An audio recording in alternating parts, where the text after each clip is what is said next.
Today, Israel takes a big step towards peace.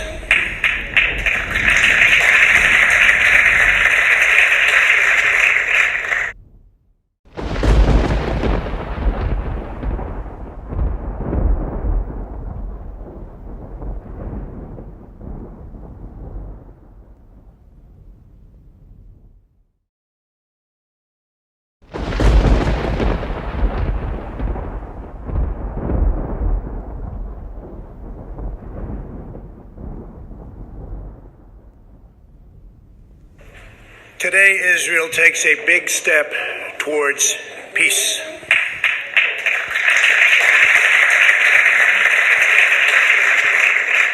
Young people across the Middle East are ready for a more hopeful future, and governments throughout the region are realizing that terrorism and Islamic extremism are everyone's common enemy. Yes. My vision presents a win-win opportunity for both sides, a realistic two-state solution that resolves the risk of Palestinian statehood to Israel's security. Today, Israel has taken a giant step toward peace. Yesterday, Prime Minister Netanyahu informed me that he is willing to endorse the vision as the basis for direct negotiations. A major earthquake hits off the coast of Jamaica around 2 this afternoon. Our Lauren St. Germain joining us now in studio. Lauren, people reported feeling this all the way in South Florida. That's exactly right. So this video is from Miami around 3:30 this afternoon. You see some people chose to evacuate the tall buildings. There are no signs of physical damage at this point, but fire rescue teams are inspecting buildings as we speak. So this is video someone took in Miami inside of his apartment. You can see the lights swaying back and forth. And this is pretty typical of the video we're starting to see on social media from South Florida. So right now we're waiting to get more information about injuries or damage on the islands. The earthquake hit just south of Cuba and northwest of Jamaica, kind of right where the big yellow dot is. It was a magnitude 7.7 quake, which is considered major and can cause some pretty serious damage. So we're also starting to get some video out of Jamaica this evening. Right here, this is staff at a school in Kingston helping students, just as they do in earthquake drills, get outside into the parking area. Again, so far, no reports of injuries or major damage. But let's send things over to Chief Meteorologist Dennis Phillips. And Dennis, there are now several aftershocks happening. Yeah, Lauren, there are. And let's set the record straight here. This is your center right now, pretty much equidistant between Cuba, the Caymans, and Jamaica. So fortunately, it landed in a place where there was really no land very close to where the epicenter was. It went down about 6 miles. Very fortunate, because 7.7 is massive. That is a huge earthquake. There will be aftershocks for a week.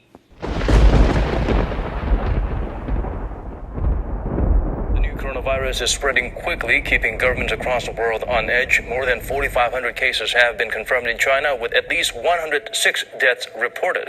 Our Kan Young-woo is on the line with the latest. Young-woo, do fill us in. Right, Daniel. So the new type of coronavirus that first appeared in Wuhan late last month continues to claim more victims. China's National Health Commission said on Tuesday the death toll in China has soared to 106, and some 1,700 new cases have been confirmed compared to the day before. Now, among the confirmed cases, about 1,000 patients are known to be in critical condition. This brings the total number of confirmed cases in China to around 4,500, and more than half of them are in Wuhan. Chinese officials added that 60 people have been cured and discharged. Beijing and Shanghai could not dodge the bullet, with both cities reporting their first deaths from the virus. A 50-year-old man died of respiratory failure in Beijing on Monday.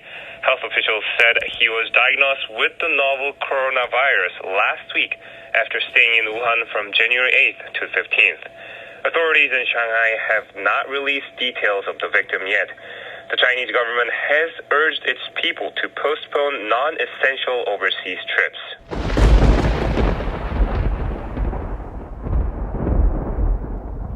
Well, it's a swarm of enormous proportions. Desert locusts are eating their way across large parts of East Africa, and it's the worst outbreak some countries there have seen in 70 years. Now, Here are some of the countries that are most affected by those locusts. Somalia, Ethiopia, and Kenya are the worst affected, and Uganda is bracing for an invasion too. Authorities have advised citizens to stock up on food as the insects approach the border with Kenya. Now, researchers say they pose an unprecedented threat to food security in some of the world's most vulnerable countries. They eat and destroy everything on their way. One swarm measured 60 kilometers long and 40 kilometers wide. Hundreds of thousands of acres of crops destroyed. People fight back with whatever means they have.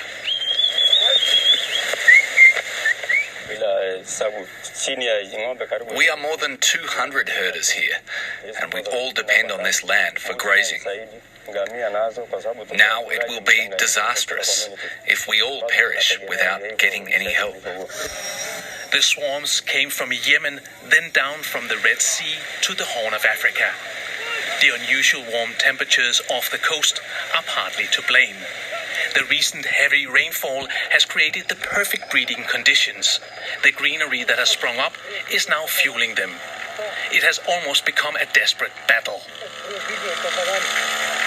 And it is practically impossible or mockery to intelligence of humankind that this one can be used to control swarms of billions of insects that are destroying our crops and our crops and our